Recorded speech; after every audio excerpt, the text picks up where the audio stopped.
Sa Dipolog City, bubuksan na sa Huwebes ang Dipolog City Christmas Food and Trade Fair na tatagal naman hanggang sa Pasko.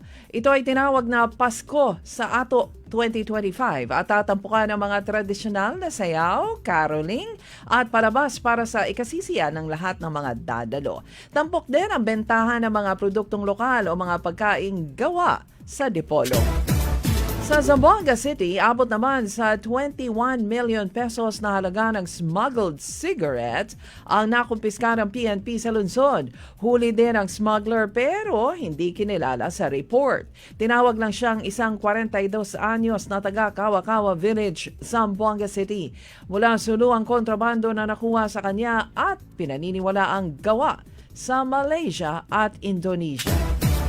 Sa Digo City, mahigit 5.5 million pesos ang reward money na nalikom para sa makapagtuturo sa bumaril at utak sa pagpatay kay 3 de Mayo Kapitan Chairman Oscar Dodong Bukol Jr. Pinakahuling nag-alok ng reward ay si Davao City Mayor Sebastian Duterte ayon sa abogado ng namatay na kapitan na si Attorney Israelito Torion. Sa Davao City, umabot na sa 9.4 million pesos ang halaga ng shabuang nakumpiska sa serye ng mga buy-bust operation ng PNP sa lungsod mula November 23 hanggang November 29.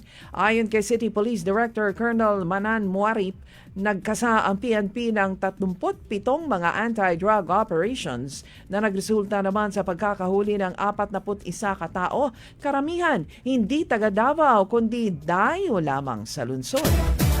Sa Zamboanga City uli, may persons of interest na ang PNP sa mga bumaril at nakapatay kay Egyptian educator Abdul Rahman El Shawadfi Muhammad El Faki.